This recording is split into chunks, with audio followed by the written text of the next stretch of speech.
Que a paz de Cristo seja com todos vocês que me ouvem neste estudo. Estamos aqui para gravar mais um áudio do nosso estudo do livro Campo de Batalha da Mente. Os nossos corações estão alegres em Deus porque os resultados estão sendo maravilhosos. Deus tem operado através disso. Pessoas chegam até mim, mandam mensagens e esse livro, esse estudo tem ajudado muitas vidas. Uma irmã chegou até mim e disse que, em lágrimas, ela disse que esse livro, ouvir esses áudios, tem ajudado a superar a depressão pela qual ela enfrenta.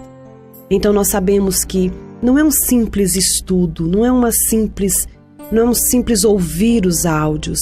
O Espírito Santo de Deus está por trás, trabalhando nas vidas. E isso nos traz muita alegria, porque o objetivo maior é que vidas sejam alcançadas, libertas, que mentes possam sair de prisões em que se encontram através de pensamentos de opressão, pensamentos que não agradam a Deus e pura e exclusivamente trazem angústia na vida da pessoa, né?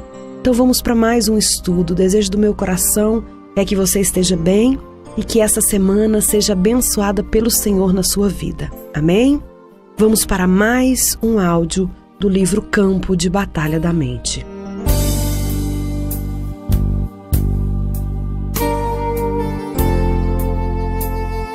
Nós vamos iniciar no nosso capítulo 19 hoje, que tem o título Não Posso Evitar. Simplesmente sou viciado em resmungar, censurar e me queixar. Vem falar de mentalidade de deserto número 4. 1 Pedro capítulo 2, 19 e 20 diz: porque isso é grato que alguém suporte tristezas, sofrendo injustamente, por motivo de sua consciência para com Deus. Pois que glória há se pecando e sendo esbofeteados por isso, o suportais com paciência? Se, entretanto, quando praticais o bem, sois igualmente afligidos, e o suportais com paciência. Isto é grato a Deus. Até que aprendamos a glorificar a Deus com nossas atitudes durante tempos difíceis, não seremos libertos. Não é o sofrimento que glorifica a Deus, mas uma atitude santa diante do sofrer que agrada ao Senhor e lhe traz glória.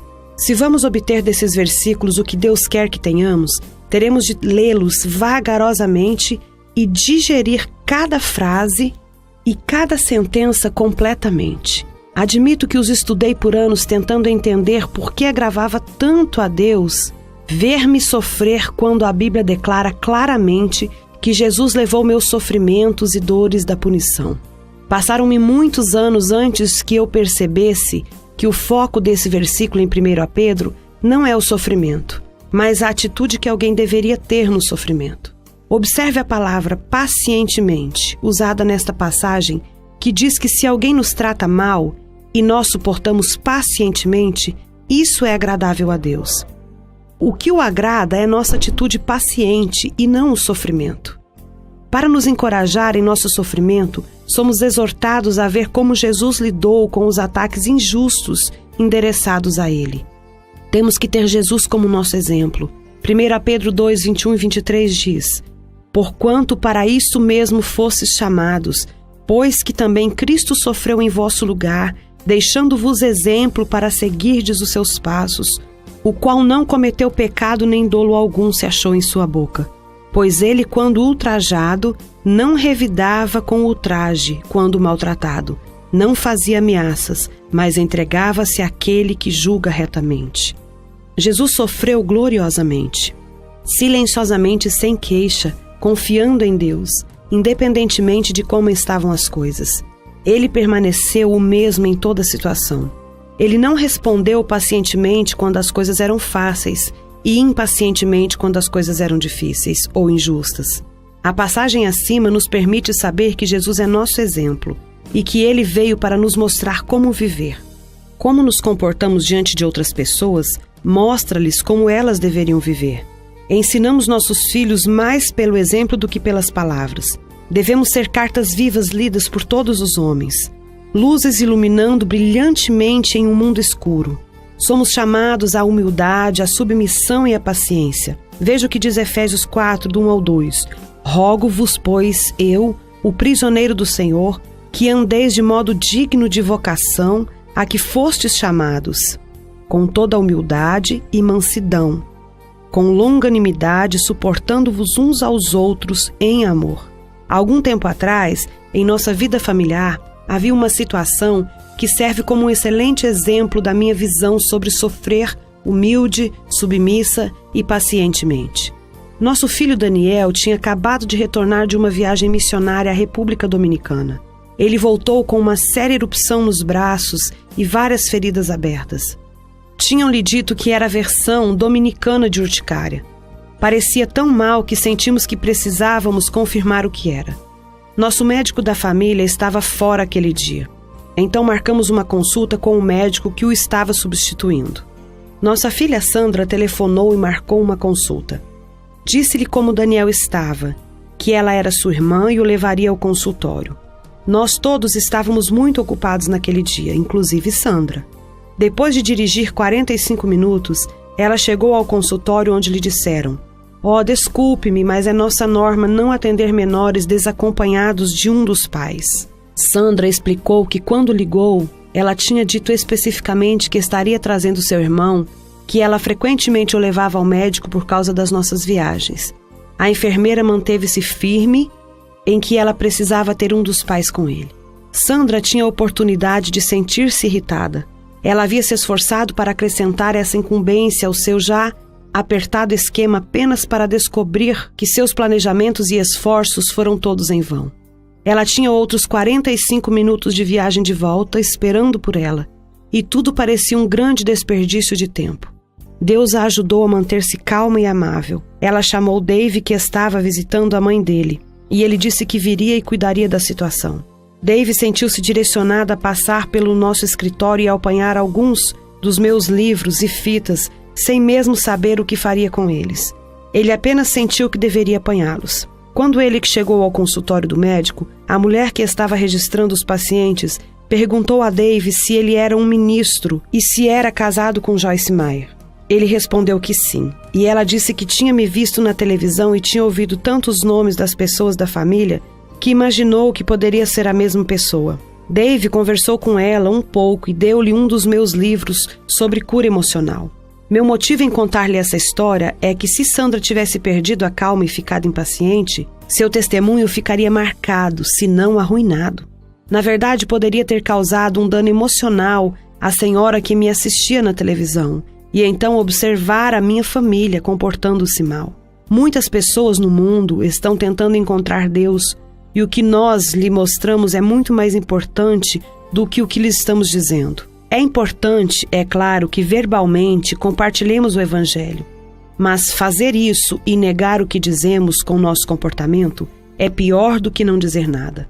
Sandra suportou pacientemente seu sofrimento naquela situação, e a palavra de Deus afirma que somos chamados para esse tipo de comportamento e atitude. Vamos ver sobre o sofrimento paciente de José.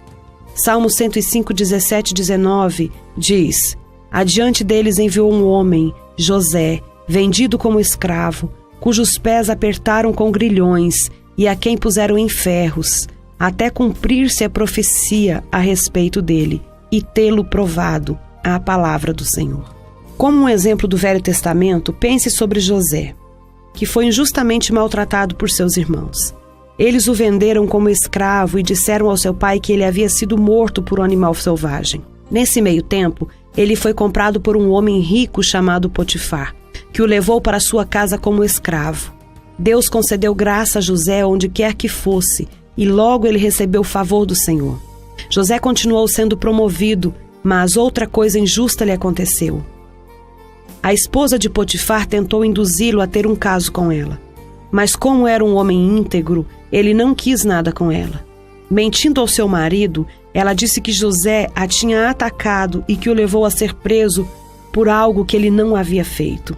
José tentou ajudar os outros o tempo todo em que esteve na prisão. Ele nunca se queixou e, quando tinha uma atitude correta ao sofrer, Deus finalmente o libertou e promoveu. No final, ele teve tanta autoridade no Egito que ninguém mais no país estava acima dele, exceto o próprio faraó. Deus também justificou José no que diz respeito à situação com seus irmãos. Eles tiveram de vir a José para comprar comida quando toda a terra estava em um período de fome. Mais uma vez, José demonstrou uma atitude piedosa, não maltratando seus irmãos. Ele lhes disse que o que eles haviam feito de mal, Deus havia transformado em bem, que eles estavam nas mãos de Deus e não nas mãos dele, e que ele não tinha direito de fazer nada exceto abençoá-los. 1 Coríntios 9, 10, 11 diz: Não ponhamos o Senhor à prova, como alguns deles já fizeram e pereceram pelas mordeduras das serpentes. Nem murmureis como alguns deles murmuraram e foram destruídos pelo exterminador. Essas coisas lhes sobrevieram como exemplos e foram escritas para advertência nossa, de nós outros sobre quem os fins dos séculos têm chegado. Nessa passagem, podemos rapidamente ver a diferença entre José e os israelitas.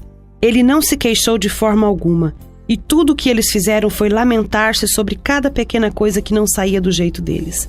A Bíblia é muito específica sobre o perigo de resmungar, censurar e queixar-se. A mensagem é bastante clara. A queixa dos israelitas abriu a porta para o inimigo, que veio e os destruiu. Eles deveriam ter apreciado a bondade de Deus, mas não o fizeram. E então eles pagaram o preço. O relato dos seus sofrimentos foi escrito para nos mostrar o que acontece se nos comportarmos de forma como eles os fizeram. Queixamo-nos com a boca, se antes não tivermos nos queixado em pensamentos. Queixar-se é devidamente uma mentalidade de deserto, que nos impedirá de atravessar para a terra prometida. Jesus é o nosso exemplo e deveríamos fazer o que ele fez. Os israelitas queixaram-se e permaneceram no deserto. Jesus louvou e foi ressuscitado dos mortos. Nesse contraste, podemos ver o poder do louvor e as ações de graças e também o poder de queixar-se. Sim, queixar-se, resmungar, murmurar e censurar tem poder, mas é um poder negativo. Cada vez que entregamos nossa mente e nossos lábios a qualquer deles, estamos dando a Satanás um poder que Deus não o autorizou a ter. Não resmungue, não censure, nem se queixe. Veja Filipenses 2, 14 e 15. Fazei tudo sem murmuração nem contendas, para que vos torneis irrepreensíveis e sinceros, filhos de Deus, inculpáveis no meio de uma geração pervertida e corrupta, na qual resplandecereis como luzeiros no mundo. Algumas vezes parece que o mundo inteiro está se queixando. Há muito murmúrio e queixa e tão pouca gratidão e apreciação. As pessoas se queixam sobre seu trabalho e seu chefe, quando deveriam ser agradecidas por terem um trabalho regular e apreciar o fato de não estarem vivendo em um abrigo para desempregados, em qualquer lugar ou em pé nas filas de sopa. Muitas daquelas pessoas pobres ficariam emocionadas por terem um emprego apesar das suas imperfeições. Elas estariam mais do que desejosas de tolerar um chefe não tão perfeito para ter um salário regular, viver na própria casa e cozinhar a própria comida. Talvez você realmente precise de um emprego mais bem pago, ou talvez você tenha um chefe que o trata injustamente. Isso é uma infelicidade, mas a saída não é por meio da queixa. Não se lamente ou se preocupe, ore e agradeça. Filipenses 4 e 6 diz: Não andeis ansiosos de coisa alguma, em tudo, porém, sejam conhecidas diante de Deus as vossas petições, pela oração e pela súplica, com ações de graças. Nesse versículo, o apóstolo Paulo nos ensina como resolver nossos problemas. Ele nos instrui a orar com ações de graças em todas as circunstâncias. O Senhor ensinou-me o mesmo princípio desta maneira. Joyce, por que eu deveria lhe dar qualquer coisa se você não é grata pelo que já tem? Por que deveria dar-lhe algo mais sobre o que quer se queixar? Se não pudermos oferecer nossos atuais pedidos de oração de uma base de vida cheia de ações de graças, não conseguiremos uma resposta favorável. A palavra não diz orar com queixas, ela diz orar com ações de graças. Murmuramos, resmungamos, censuramos e queixamos, geralmente quando algo não saiu do jeito que queríamos ou quando estamos tendo de esperar por alguma coisa por mais tempo do que o esperado. A palavra de Deus nos ensina que devemos ser pacientes durante esses tempos. Descobri que a paciência não é a habilidade de esperar, mas a habilidade de manter uma boa atitude enquanto se espera. É muito importante que esse assunto de queixas e todos os tipos relacionados de pensar e conversar negativamente sejam encarados muito seriamente. Creio sinceramente que Deus me deu uma revelação de como é perigoso permitir que nossa mente e nossos lábios sejam controlados por eles. Deus disse aos israelitas em Deuteronômio 1:6: tempo bastante havereis estado neste monte. Talvez você tenha estado em volta da mesma montanha muitas vezes e agora esteja pronto para continuar. Se assim é, será bom lembrar-se de que você não irá adiante de maneira positiva enquanto seus pensamentos e sua conversa estiverem cheios de queixas. Eu não disse que seria fácil não se queixar, mas você tem a mente de Cristo. Por que não tira o máximo proveito dela? Amém? Glória a Deus! Terminamos mais um áudio, mais um capítulo do nosso livro. Glória seja dada ao Senhor por tudo que Ele tem nos ensinado através deste estudo. Quero orar por sua vida. Papai amado, mais uma vez estou aqui com meu coração agradecido a Ti, louvando o Teu nome, engrandecendo o Senhor, porque as Tuas maravilhas são grandes para conosco, porque o Senhor marcou esse tempo para as nossas vidas serem transformadas no campo da nossa mente, e nós estamos sendo impactados, nós estamos sendo trabalhados, moldados, confrontados, mas confrontados com a Tua palavra, porque ela transforma, ela liberta, ela purifica, ela é poderosa em todos os seus caminhos. Te agradecemos por tudo, te agradeço por cada vida, entrego cada uma em Tuas mãos, em nome de Jesus. Amém. Um abraço a todos vocês. Até amanhã no nosso próximo áudio.